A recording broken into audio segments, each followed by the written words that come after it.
안녕하세요. 저는 올해 마흔을 바라보고 있는 여자입니다. 아들 하나를 키우고 있고 남편은 없어요. 아들은 제가 21살 때 전 남편과 조금 빠르게 가졌습니다. 그래서 저희 아들이 벌써 20살이 다 되어 가죠. 오늘은 몇 년 전에 일어난 기막힌 이야기를 한번 풀어볼까 해요. 제가 전 남편과 이혼했는데 저에게 연락이 왔거든요. 저와 전 남편은 아이가 태어나기 전에 이혼을 했습니다. 저와 전 남편은 동갑인데 사랑해서 결혼했다기보다는 실수로 아이를 가지게 되어서 급하게 결혼을 한 거였죠. 둘 다 21살이어서 돈도 없고 직업도 없었기에 시댁에 들어가서 살았습니다. 남편은 외동아들이었고 시어머니는 남편이 갓난아기일 때 이혼을 하셔서 연락은 전혀 안 하고 산다고 하더라고요. 그래서 시댁에는 남편과 시아버지 뿐이었어요. 시아버지는 경상도 사람이라 굉장히 무뚝뚝하였는데 정말 악덕이었습니다. 솔직히 이혼 사유의 70%는 시아버지 때문이라고 해도 과언이 아닐 정도죠. 시아버지는 완전 조선시대 사람이세요. 말수도 적으시고 방 안에만 계셔서 몰랐지만 시댁살이를 하다 보니 그곳은 저에게 감옥과 마찬가지였습니다. 예를 들면 제가 밥을 차리면 반찬 하나하나 다 맛보시고는 마음에 들지 않으면 젓가락으로 음식을 집어서 저한테 던지시는 등 이해하기 힘든 행동을 하세요. 그리고 이뿐만이 아니었어요. 사과가 먹고 싶다고 하셔서 사과를 깎아드리면 한 입 먹고는 복숭아가 먹고 싶다고 하시고 다시 한 입을 먹으시다가 다시 수박이 먹고 싶다고 하시니 늘 남은 건 제가 처리해야 했죠. 제가 이런 일들을 21살 때 겪으니까 정말 죽고 싶더라고요. 스트레스도 너무 많이 받아서 남편한테 다 이야기를 했더니 남편은 그저 아버지가 표현이 서투르셔서 그래. 널 얼마나 예뻐하시는데 딸 같아서 그러실 거야. 라고 하는 거 있죠? 어떤 아빠가 딸한테 음식 집어던지고 그러나요? 저는 무관심한 남편의 모습을 보고 얼른 아이를 낳고 이 집에서 나가기로 결심을 했습니다. 그리고 시아버지는 이것들보다 더 중요하게 생각하시는 것이 있었어요. 무조건 아들을 낳으라고 하셨습니다. 집안의 여자는 저 혼자로도 충분하다고 하시면서 무조건 아들을 낳으라고 했죠. 성별을 제가 선택할 수 있는 것도 아닌데 그렇게 강요를 하시니까 저도 아들이길 바랬습니다. 그런데 제가 시아버지의 손과 발이 되다 보니 너무 스트레스를 많이 받았던 탓인지 제 아이는 유산이 되었어요.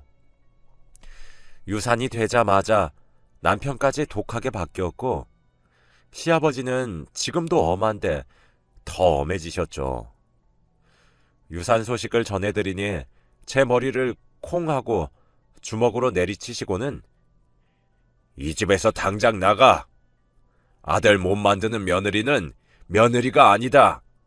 라고 하시면서 윽박을 지르셨어요. 제가 시아버지께 맞고 있는 모습을 남편이 옆에서 보고 있었는데도 한마디도 하지 않고 지켜만 보고 있더라고요. 그래서 방으로 들어가서 왜 한마디도 안 하고 안 말렸냐고 물어보니까 맞을 짓 했잖아. 이러는 겁니다. 이 집에서 제 편은 단 한 사람도 없었고 안 그래도 유산해서 속상하고 슬픈데 우울해할 틈도 없이 시아버지와 남편의 수발을 들어야 했어요. 그런데 남편은 제 아픔에 공감도 못 해주면서 밖으로만 나다니더라고요.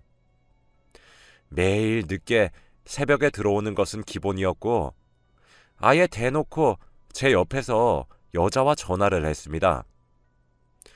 저는 그 집에 가정부밖에 되지 않았죠. 남편이 결국 다른 여자랑 바람이 났다는 것을 알았고 둘이서 안으면서 저희 동네를 걸어 다니더라고요. 한 번은 제가 마트에서 장을 보고 오는데 멀리서 다른 여자랑 남편이랑 손을 잡고 걸어오는 겁니다. 저는 너무 놀라서 쳐다보고 있었는데 남편은 저와 눈이 마주쳐도 못 본 채 하고 지나갔어요. 저는 그날 남편한테 한마디도 하지 못했습니다. 그런데 몇 달 뒤에 제가 또 임신을 해버렸어요. 남편의 아이는 확실했는데 혹시나 또 아이를 잃게 되거나 딸이 나오면 이 집에서 사람 취급도 못 받을 것 같아서 우선 남편과 시아버지께는 절대 말을 하지 않았습니다. 저는 무조건 아이를 지켜야겠다는 생각에 무작정 남편에게 이혼을 하자고 했고 남편은 좋다고 하면서 기분 좋게 도장을 찍더라고요. 저희는 쉽게 이혼을 할 수 있었고 저는 한동안 친정집에서 지내면서 아이를 낳고 기르게 되었답니다. 그런데 아이가 태어났는데 아들이었어요. 솔직히 아들이 태어나서 그 집으로 다시 돌아갈까 생각도 해보았지만 그런 지옥 같은 곳에서는 절대 우리 아이를 자라게 할 수 없을 것 같고 그런 할아버지, 아빠 밑에서 교육시키고 싶지 않았습니다. 결국 아이는 저 혼자 키우기로 했고 갓난아이를 키우는데 돈이 엄청나게 많이 들어갔기에 하루 종일 일만 했습니다. 주말 알바, 평일 낮 알바, 평일 저녁 알바까지 했죠. 다행히 친정 부모님께서 제가 일을 하고 있는 동안 아이를 돌봐주시니 한결 마음이 편했습니다. 그렇게 지내고 있던 어느 날 시댁에서 살았을 때 친해진 이웃 친구가 있는데 그 친구에게 연락이 왔더라고요. 그 친구는 제가 힘들 때 많이 의지하고 이야기를 많이 나누었어요. 여자였는데 그 친구도 갓난아이를 혼자 키우고 있어서 말이 잘 통했죠.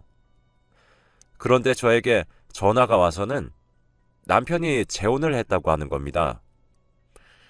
결국 남편은 그 여자랑 결혼을 했다고 하더라고요. 그런데 더 놀라운 건 그 여자도 저처럼 결혼하기 전 임신한 채 시댁살이를 하고 있다고 합니다. 그런 악덕한 시아버지 미치면 무조건 아들을 낳아야 할 텐데 그 여자도 참 안타깝다고 생각하고 있었죠. 그런데 몇 달 뒤 제 친구가 다시 전화가 오더라고요. 전화를 받으니 완전 놀란 목소리로 그 집에서 딸을 낳았다고 합니다. 역시 저와 똑같이 아들을 안 낳으니 집에서 쫓겨났다고 해요. 솔직히 저는 그 집 사람들의 이야기는 전혀 궁금하지 않았는데 친구가 물어보지도 않아도 말해주니까 조금은 심란하더라고요. 그래서 저는 친구에게 앞으로 말해주지 않아도 된다고 말한 뒤 저는 아들을 키우는 데만 매진했어요. 저는 제 삶 모두를 저희 아들에게 바쳤는데 다행히 아들은 제 노력을 알아준 건지 뭐든지 성실히 잘 해내고 예의도 바른 아이로 자랐어요. 그렇게 애가 초등학생이 되었는데 학급 반장도 하면서 멋지게 자랐죠. 행복한 날들을 지내고 있을 무렵 제 휴대폰에서 모르는 번호로 전화가 오더라고요.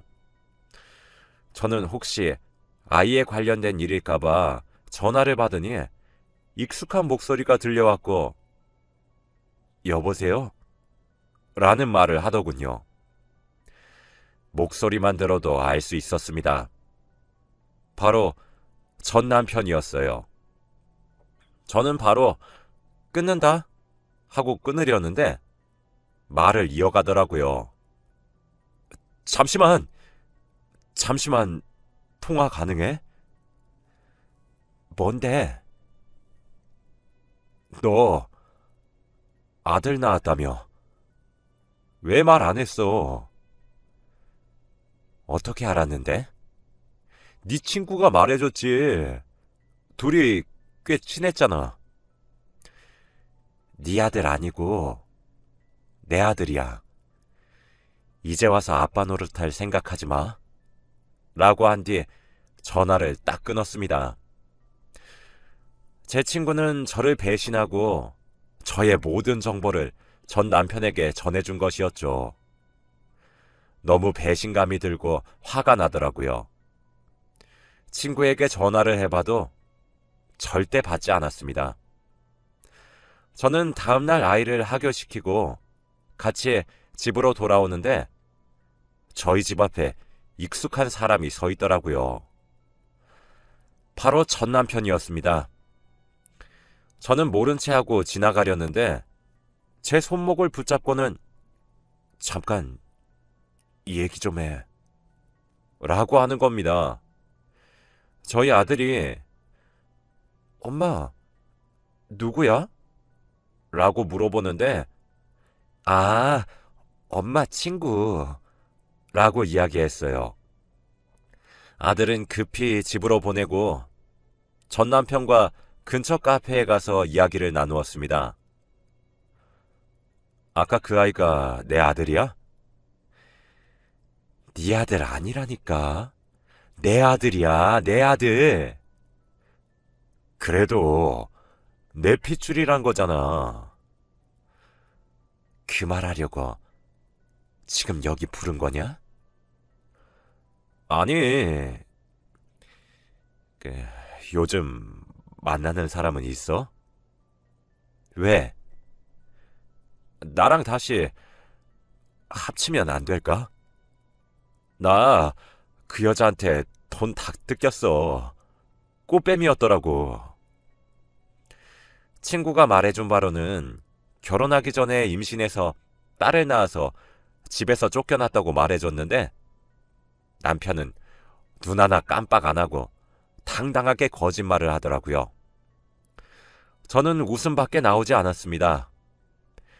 사람 같지도 않은 사람과 더 이야기하고 싶지 않아서 자리를 박차고 나오는데 전 남편은 뒤따라 나와서 제 손목을 붙잡고 길 한복판에서 무릎을 꿇고 사과를 했습니다. 나 정신 차렸어. 정말이야. 미진아, 내가 너무 미안해. 사과할게. 다시 나랑 합쳐주면 안 될까? 부탁이야. 길거리를 지나가고 있던 사람들이 저희 둘을 쳐다보기 시작했고 저는 너무 부끄러워서 도망갔습니다. 집으로 가니 전 남편은 애 학비는 혼자서 벌만해? 내가 미리 우리 아들 대학 등록금 줄까? 아들 이름이 뭐야? 라고 하면서 거의 50개가 넘는 질문을 문자로 보내왔고 저는 전 남편의 연락처를 차단했습니다. 다행히도 집에 찾아오지는 않더라고요. 그렇게 며칠이 지났고 저는 그 사람과의 기억을 잊어가고 있었어요. 그런데 어느 날 또 처음 보는 전화번호로 전화가 왔습니다. 저는 아무 생각 없이 받았는데 전화를 받자마자 욕을 하더라고요. 야, 네가 내 남자친구 뺏어간 불려우냐? 네가 뭔데 내 남자친구한테 꼬리를 쳐? 너 내가 상간녀 소송할 거야. 위자료 왕창 뺏어올 거라고. 너 각오해. 내가 너희 집 찾아가서 다 뭉개버릴 거야. 라고 했습니다. 저는 너무 당황스러워서 전화 잘못 걸었습니다. 하고 끊으려는데 너 김미진 아니야? 라더군요. 알고 보니 그 여자는 전 남편의 여자친구였습니다. 그 사람이 요즘 계속 휴대폰만 보고 밖으로 나가서 잘 안 들어온다면서 저 만나러 오는 것 같다고 하더라고요. 그런데 저는 전 남편과 한 번도 연락을 한 적이 없는데 어떻게 전화번호를 알았냐고 하니까 몰래 전 남편의 휴대폰을 봤는데 연락처에 내 거 미진이라고 저장이 돼 있었다고 합니다. 저는 너무 소름 돋아서 아무 사이 아니라고 했지만 제 말을 믿을 리가 있나요? 그 사람은 저에게 거짓말 치지 말라고 했고 고소를 하겠다는 말만 반복하더군요. 결국 저는 지금까지 전 남편과 있었던 모든 일들을 다 말했더니 그제서야 납득을 하는 것 같았습니다. 저는 전화를 끊고 기분이 좋지 않아서 아들이 집에 돌아오기만을 기다렸죠. 저는 아들을 혼자서 키우고 아직 어리다 보니 휴대폰을 사주었어요. 그런데 전화를 항상 잘 받던 아이가 그날따라 전화를 받지 않더라고요. 저는 왠지 모를 불안감이 엄습해왔고 당장 학교로 달려갔어요. 학교에 가니 선생님은 진작에 하교를 했다고 하면서 걱정하더군요. 저는 경찰서에 가서 실종 신고를 했죠. 몇 시간이 걸려서 아들을 찾았는데 알고 보니 아들은 전 남편과 있었습니다. 저는 너무 어이가 없었어요. 몇 시간 동안 펑펑 울면서 동네를 헤매고 다니며 아들을 찾아다녔는데 전 남편과 있으니 온몸에 힘이 풀리면서 주저앉았습니다. 그리고 화가 치밀어 오르더라고요. 아들과 전 남편이 손을 잡고 있길래 당장 놓고 전 남편한테 따졌죠. 너 이거 납치야, 알아? 무슨 납치야? 우리 아들이잖아. 우리 아들? 네가 나한테 돈 한 푼이라도 준 적 있어? 양육비 한 번도 준 적 없고 너 그리고 친권도 없어. 가족관계 증명서 떼면 나랑 우리 아들밖에 없다고. 너 아빠 아니야. 정신 차려. 미진아, 너 왜 그래? 너 안 그랬잖아. 야, 너 착한 척 하지 마. 방금 네 여자친구가 나한테 전화 와서 쌍욕하더라. 제발 우리한테 민폐 좀 끼치지 말고 사라져. 경찰분들, 이 사람 제발 감옥에 넣어주세요. 우리 아이 납치하고 스토킹하고 무서워서 저희 아이 함부로 학교 보내겠나요? 저는 지금까지도 한 번도 그 사람한테 큰 소리를 낸 적이 없었는데 그날 저희 아들이 없어지니까 사람이 정말 미치는 기분이었습니다.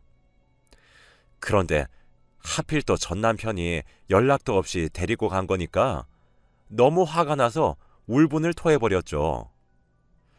결국 저와 아들은 집으로 돌아갔고 전 남편은 경찰서에서 조사를 더 받다가 갔습니다.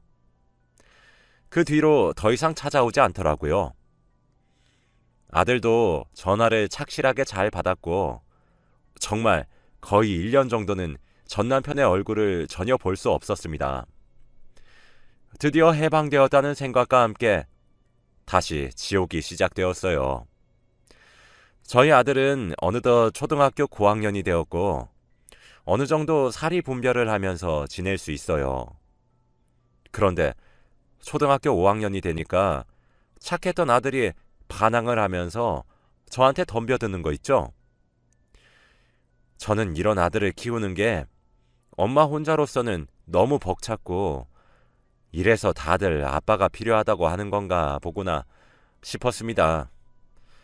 아들도 계속 아빠를 달라고 하면서 월요일날 학교를 가면 친구들이 주말에 아빠랑 축구했던 이야기를 한다고 해요.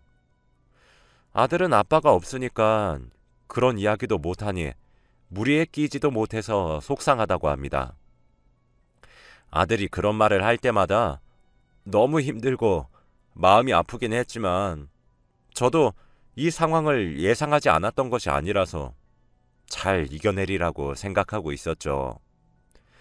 그런데 우연히 식탁 위에 올려져 있던 아들의 휴대폰을 보았는데 문자가 하나 왔습니다. 그런데 문자가 온 사람의 이름은 아빠라고 저장되어 있더라고요. 저는 너무 놀라서 당장 휴대폰을 열어보니 전화번호는 바로 전 남편의 번호였죠. 대화 내용을 보니 둘은 이미 오래전부터 만나서 같이 밥도 먹으면서 진솔한 대화도 나누었더라고요. 그리고 한 달에 한두 번은 꼭 만났습니다. 물론 전 남편이 계속 집착하면서 만나자고 했고요. 저는 그 사람의 그런 모습에 도저히 참을 수가 없었어요. 그런데 제가 자신의 휴대폰을 보고 있는 모습을 본 아들이 뭐 하냐면서 휴대폰을 낚아채는 겁니다. 저는 이게 뭐냐고 물어봤습니다.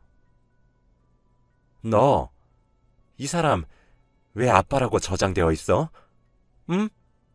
왜 엄마한테 말 안 했냐고. 너 정말 엄마 미치는 걸 보고 싶어서 그래? 아니, 이 아저씨가 계속 학교 앞에 찾아와서 밥 사준다고 하고 돈 준다고 하고 괜찮다고 해도 계속 따라다니고 나도 너무 힘들어 엄마. 그리고 전화번호도 내 휴대폰 뺏어가서 몰래 자기가 저장해 놓은 거야. 저번에 지우니까 왜 지우냐면서 다시 저장했어. 매번 안 만나주면 집이랑 학교로 찾아오겠다고 협박하니까 만나는 거야. 저는 화가 머리끝까지 솟아올랐어요. 엄마, 할아버지 할머니가 말해줬어. 이 아저씨가 엄마 엄청 괴롭혔다며? 나 다 들었어. 솔직히 내가 지금까지 아빠 달라고 한 건 이 아저씨가 아니라 엄마가 다른 남자 만나고 연애도 좀 했으면 좋겠어서 말한 거였어. 엄마 인생을 살았으면 하는 마음에서 말한 거라고. 미안해. 미리 말 못해서. 라고 하며 아들은 저를 꼭 안아주더라고요. 그런 모습을 보니까 눈물이 차올랐고 저는 아들과 꼭 껴안으면서 펑펑 울었습니다. 아직 초등학생밖에 안 된 애가 이렇게 성숙하다니요. 저는 아들 하나는 정말 잘 낳았다는 생각이 들었습니다. 안 그래도 지금 만나러 간다길래 저는 아들 보고 집에 있으라고 하고 제가 그 자리에 나갔어요. 제가 오니까 전 남편은 좋아하더라고요. 웃으면서 저를 반기길래 웃는 얼굴에다가 제대로 모욕을 주었습니다. 다행히 공원 안쪽에 사람이 다니지 않는 곳이라 보는 사람은 없었죠. 뭐 하는 거야? 미쳤어? 라고 하면서 손을 들고는 저를 때릴 것 같은 자세를 취하더라고요. 그래, 이게 너지. 그동안 가면 쓰느라 힘들었겠다. 왜? 이번에 네 여친은 마음에 안 드냐? 임신이 안 되는 몸이래. 우리 아버지 지금 손자 보고 싶다고 난리란 말이야. 네가 우리 집에 아들 데리고 와서 같이 살아주면 딱 좋은데. 너 우리 아들한테 연락해서 안 만나주면 찾아간다고 협박하고 만나서 억지로 밥 먹이고 네가 아빠라고 말했다며? 너 그거 폭력이야. 알아? 우리 아들인데 뭐 어때? 아들한테 아빠가 그런 건 할 수 있는 거 아니야? 저는 말문이 턱 막혔고 말이 통하지 않는다는 것을 알았죠. 저는 더 이상 할 말이 없을 것 같아서 포기한 척 돌아갔습니다. 저는 그 상황을 모두 녹음하고 있었어요.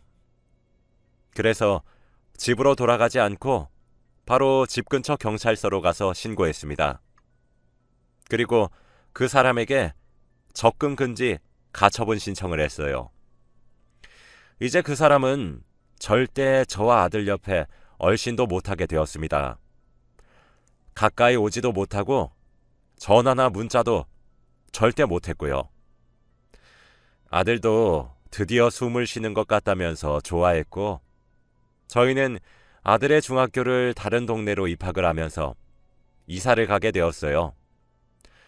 그렇게 저와 그 사람은 지금까지도 소식도 모르고 연락을 하지 않습니다. 아들은 이제 크니까 집안의 가장이 된 것처럼 아르바이트도 하면서 생활비에 보태고 있어요. 정말 멋지고 자랑스럽습니다. 여러분들도 전 남편이나 전 아내가 연락이 오면 절대 받지 마세요. 무조건 무엇을 노리고 연락을 한 것일 겁니다. 제 이야기는 여기까지예요. 들어주셔서